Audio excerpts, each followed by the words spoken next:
Oi pessoal, tudo bem com vocês? Eu espero que sim. Bom, vamos começar hoje o nosso mini curso de Renascimento Cultural, o Homem e a Arte. Bom, eu sou a professora Jéssica, sou professora de História e pós-graduada em História da Arte. Bom, para a gente começar então se situando, o que é Renascimento Cultural?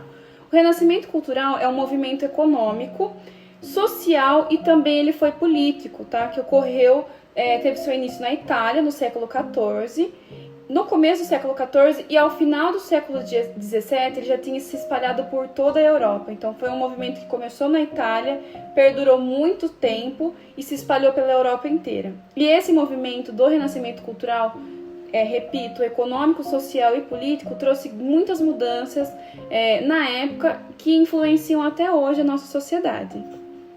Bom, esse movimento ele foi responsável por reformular, trazer uma nova forma à vida medieval, fazendo a passagem então da Idade Média para a Idade Moderna. E a principal ideia que a gente trouxe, que eles pegaram para o Renascimento, é os conhecimentos da Grécia e Roma antiga. Eu coloquei para vocês aqui uma linha do tempo histórica. A gente ficaria horas e horas falando sobre isso. Se vocês quiserem, eu posso até fazer um vídeo explicando sobre a linha do tempo histórica. Mas no momento que a gente está falando do Renascimento, então é a passagem da Idade Média para a Idade Moderna, tá? É nesse período que a gente está falando. Pessoal, já peço desculpas se eu estou olhando muito para baixo, é porque eu estou acompanhando os slides com o computador, tá? Então aqui é a câmera e aqui é o computador, mas vamos lá, continuando o raciocínio. O racionalismo foi a principal ideia que norteou o Renascimento cultural. Como assim? Bom, de forma resumida, e muito resumida, o racionalismo é uma das principais ideias do Renascimento, onde a razão é muito mais importante e poderia ser explicada pela ciência. Então a gente sai de um momento que a Igreja Católica está controlando tudo e significando tudo, para um momento que a ciência é desenvolvida, o pensamento crítico é desenvolvido.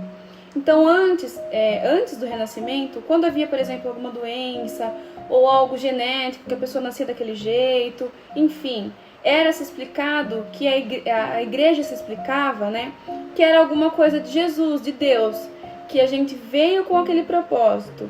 A partir desse momento, foi ressignificado pela ciência. Então, pera lá, se a pessoa não anda, não é uma fúria divina, porque ela tem algum problema cognitivo, ou algum problema na perna, enfim, foi essa para começar então a racionalizar as coisas e não mais deixar só na mão de Deus. Trazer o homem como centro daquela situação. Como o homem então passou a ter uma forma mais racional de pensar e deixar um pouco de lado a religião, alguns conceitos foram criados. O principal deles é o antropocentrismo, que tira Deus do centro das coisas, do universo, e coloca o homem como centro de tudo. Então ele fala assim que o homem é um ser espetacular, que estuda e domina a natureza. Então eles não abandonam a imagem de Deus, mas trazem o homem como uma grande importância para o funcionamento do planeta. Então ele fala que o homem é a principal criação de Deus, que o homem ele é mais inteligente do que todos os outros animais, e ele pode superar todos os outros problemas que forem gerados. E é a partir desse momento, então, que começa a se criar novas vertentes do cristianismo. A Igreja Católica deixa de ser o epicentro, deixa de ser o ápice ali do momento, e aí passam a ter outras igrejas, principalmente a protestante, que traz a mesma ideia de Deus, só que de uma maneira diferente do que a Igreja Católica trazia. Além disso, a gente tem a valorização da ciência. Então, cientistas, pesquisadores, eles estão muito valorizados nesse momento. A gente tem também um primeiro momento histórico que as pessoas começam a questionar a igreja. Será que Deus realmente existe? Será que isso que o padre e o pastor está falando realmente funciona? Eles começam a questionar a igreja católica. Também teve um momento onde houve muitas invenções e a criação, como eu já disse, das igrejas protestantes. E é sobre algumas dessas criações que a gente vai falar no curso de hoje. Bom, voltando um pouquinho para o nosso curso, agora a gente dá uma pausa no conceito de renascimento para entrar nas obras, porque aqui a nossa ideia é ver a parte da história da arte. Então eu coloquei aqui para vocês as principais obras renascentistas. Isso eu estou falando de pinturas e esculturas. Teve também parte arquitetônica, enfim, a gente vai falar mais desse contexto, deixa social e político para outro momento. Se vocês quiserem, a gente discute isso em outro momento. Lembra que eu falei que a partir desse momento o homem começou a se ver como a criação mais importante de Deus? É aí que as obras entram. Então a arte renascentista é um estilo que nasceu com a proposta de recriar a realidade, né, os seres humanos. O que foi feito por meio de técnicas muito avançadas que espelhavam com perfeição as figuras humanas, assim também como ressaltavam a natureza. Quando a gente fala de figuras humanas, a gente está falando de uma arte, de uma técnica que realça veias, que realça cores, que realçam coisas que antes não eram tão vistas. Que foi criado novas técnicas para poder trazer de forma mais perfeita o homem, a representação do homem, do ser humano. Uma curiosidade muito interessante sobre esse período é que os mais famosos pintores renascentistas foram depois, posteriormente, representados pelas tartarugas ninja. Então a gente tem Donatello, Michelangelo, Rafael e Leonardo. Foi uma coisa muito bacana. Óbvio que existiram outros pintores, outros escultores, arquitetos nesse momento que foram tão importantes quanto eles, mas eles receberam essa homenagem em forma de desenho. É uma curiosidade muito bacana. Bom, eu separei algumas obras para vocês e aqui eu escolhi para começar primeiro a mais famosa, a mais amada, a mais conhecida, sem dúvida, que é a Mona Lisa do Leonardo da Vinci. Então essa obra ela é considerada, sem dúvida, a mais famosa da história da arte, não só do Renascimento, devido ao seu caráter enigmático, ela é misteriosa, né? O sorriso dela é misterioso. Ela é simétrica e ela busca, né, pela harmonia, em proporções, a composição do jogo, da luz, da sombra. A Mona Lisa é uma arte assim que a gente poderia ficar vários vídeos falando sobre elas. Tem muitos estudos, tem filme. Ela é sensacional, né? Ela é a cara do Renascimento. Então, lembra que eu falei que a gente buscava exaltar o homem e a beleza do homem? A Mona Lisa é a representação disso, é exatamente a cara disso. Vocês devem estar se perguntando, mas se a Igreja Católica perdeu um pouco de autonomia nesse momento, por que eles são tão grandes até hoje e não foi uma religião que se perdeu, né? E eu digo para vocês que a Igreja Católica foi muito esperta, foi perspicaz nesse momento, porque foi um momento que eles viram que existia essa valorização do homem, eles concordaram com essa ideia que o homem sim era a maior criação divina e trouxe esses pintores famosos para pintar nas igrejas e pintar histórias da igreja. A gente tem Jesus é a representação de Deus na Terra. Ele foi um homem e é essa a ideia do Renascimento, trazer o homem como um ser perfeito. A gente pega agora o quadro da Santa Ceia do Leonardo da Vinci também. Você vê a proporção, se a gente divide o quadro no meio, são 4 janelas ou portas dos dois lados. A proporção de pessoas são iguais, as pessoas são bonitas, com bons traços, com momentos que contam histórias da Bíblia. Então a gente pega uma coisa perfeita, são pessoas com traços delicados, são o típico europeu, nariz fino, cabelos loiros ou claros, né, pele branca, que nessa época a gente está falando da Europa, começou na Itália e se espalhou pela Europa. A ideia, a imagem de homem perfeito era o homem europeu, então de nariz fino, pele clara, olhos claros, cabelo claro, um porte robusto, e é isso que a gente encontra nessas obras desse período. Outra obra que é muito característica desse momento, todo mundo conhece, às vezes só pela imagem cortada, mas eu trouxe a obra inteira, é O Nascimento de Vênus, de Sandro Botticelli. E aí a gente volta na idade da Grécia e Roma. Vênus, a deusa do amor, Afrodite, né, são a mesma pessoa, a mesma deusa no caso. E aí a gente pega a Vênus, se você olhar direitinho para ela, olhem aí, ela é toda torta. Ela tem o pescoço torto, ela tem o corpo desproporcional, mas mesmo assim ela é a figura da deusa do amor. Ela é cortejada, ela é bonita. Olha os traços das pessoas que estão em volta dela, são os mesmos. Loiros, né, pele branca, cabelo branco, olhos claros. Figura do europeu como centro da história da humanidade. Então, na imagem dele, se Deus criou um homem perfeito, era o homem europeu da época. E depois a gente tem muitas releituras mostrando que não é assim que funcionava. Eu peço também para que vocês reparem nas cores da imagem. São cores que acolhem, são cores de nobreza, são cores que trazem assim uma sensação estética muito bonita. O verde, né, das águas, com a cor branca, com o creme. Você olha assim a imagem da Vênus, parece que ela é uma escultura, é uma foto de uma escultura. Não parece que é um desenho pintado. Então é essa característica que eles queriam mostrar. Agora eu trouxe para vocês aqui a criação de Adão, do Michelangelo. Essa imagem ela foi pintada na abóbada da Capela Sistina, que é naquela parte de cima, bem em cima do altar. Ela é linda.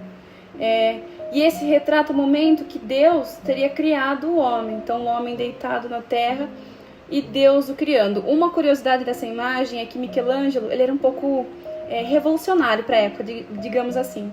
Quando ele pintou a imagem, ele colocou o dedo de Deus, né, do Criador, e do homem se tocando. E aí foi pedido para apagar e fazer de uma maneira que o dedo do homem não tocasse o dedo de Deus. Porque por mais que Deus criou o homem, ele ainda assim é o ser supremo e intocável. Então seria um absurdo que a gente pudesse encostar em alguma coisa sagrada. Outra coisa interessante, lembra que eu falei para vocês que no Renascimento o que prevaleceu era a razão? Olha de novo para essa imagem e vejam quais são os mantos que Deus está envolto. O que ele lembra? Ele lembra um cérebro, pessoal, um cérebro humano. Por quê? Com o intuito de passar a imagem que o nosso Criador era uma pessoa, era um Deus pensante, lógico e coerente, que ele fazia coisas coerentes. Então, a Igreja Católica comprou realmente essa ideia da razão. Isso é muito interessante, a gente consegue ver nas obras da época. Agora, a nossa próxima obra que a gente vai analisar, ainda do Michelangelo, é a Pietà, que é uma outra passagem da Bíblia, quando Maria se encontra num momento de muita dor com Jesus em seus braços. E, gente, presta atenção, isso foi esculpido em mármore. Mármore é uma peça um pouco complicada de trabalhar. A gente percebe que eles tinham um conhecimento de anatomia enorme. Olha o formato do pé de Jesus, ou da mão da Maria. Olhem os músculos da perna, do abdômen de Jesus. Olhem o semblante da Maria. Olha o tecido, ele conseguiu retratar tecido em mármore. Então isso, até hoje, é um salto assim, enorme para a história da arte. Porque o talento que o Michelangelo tinha, né, de retratar tanto feição, quanto músculo, quanto até mesmo uma parte da Bíblia é sensacional, muito interessante. E para complementar essa ideia do homem, do corpo, do estudo da anatomia, eu voltei para Leonardo da Vinci, que na minha opinião é o maior de todos os tempos. Ele, além de ser pintor, ele era cientista, ele era desenhista, ele era escultor, ele inventou muitas coisas, ele era muito revolucionário para a época, ele tinha um pensamento muito acima e a gente poderia também ficar horas e cursos sobre ele.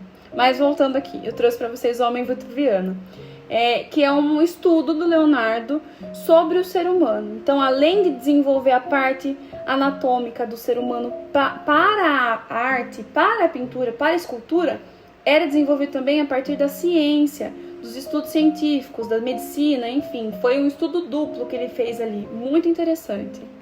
Bom, eu trouxe para vocês aqui uma das outras esculturas também que são grandiosas desse período, que é o Davi, né? O Davi de Michelangelo, ele foi esculpido em uma dimensão de 5 metros de altura e ele tem 5 toneladas, ele pesa 5 toneladas. E aí a gente imagina a proporção disso, gente, é maior que o teto da casa. E o Michelangelo conseguiu fazer músculos, né? Fazer a forma do pé, o rosto, o cabelo, o semblante da pessoa. É como se fosse uma cópia do ser humano. E é aquele homem robusto, forte, musculoso, que representa a feição divina do Criador na Terra. Então, novamente, essa ideia do homem como a maior criação de Deus, a coisa mais perfeita que Deus poderia ter inventado. Nessa obra, ele mostra com exatidão as formas. É realmente muito impressionante. Bom, eu vou deixar para vocês agora uma imagem de uma igreja medieval para uma igreja que foi construída depois do Renascimento. Então, prestem atenção nessa segunda imagem, as curvas, né? E o padrão geométrico, matemático disso. Essa igreja que eu estou mostrando para vocês é a Catedral de Santa Maria del Fiore e ela fica localizada na Itália. É muito interessante a maneira como eles preparavam isso. Outra coisa que eles fizeram também na parte arquitetônica foi horizontal. Antes as igrejas eram verticalizadas, a partir desse momento passou a ser horizontal, ter um espaço de dimensão mais comum, quadradinho, bonitinho, não era mais uma coisa reta. Então teve uma noção de espaço maior. Para lembrar, principalmente essa imagem que eu estou mostrando, o Panteão, né, romano. Ele traz essas colunas, ele traz essa estabilidade ao olhar. É muito interessante. A gente poderia se estender por muito mais tempo aqui no nosso mini curso, mas a ideia é realmente ser uma coisa rápida e de aprendizado fácil. Então, se vocês tiverem outro tema que vocês querem ouvir mais, que a gente conversa um pouquinho mais, deixa aqui nos comentários que a gente vai conversando sobre isso. E para terminar, e para não acabar o assunto assim, o que foi dando o fim do renascimento cultural foi o início da ascensão da burguesia. Então começou a ter mão de obra assalariada, que foi gerando o fim da idade feudal, né, do momento feudal, e trazendo mais a modernidade. Então isso foi dando fim também ao Renascimento. Porém é um marco muito grande da história, principalmente de maneira cultural, das obras, né, das pinturas, de esculturas, que até hoje é muito presente. Então foi uma coisa atemporal, que a gente conhece, a Mona Lisa e as outras obras que eu trouxe para vocês. Espero que vocês tenham gostado. Qualquer dúvida, estou à disposição. Não esqueçam de curtir e compartilhar. Forte beijo e grande abraço!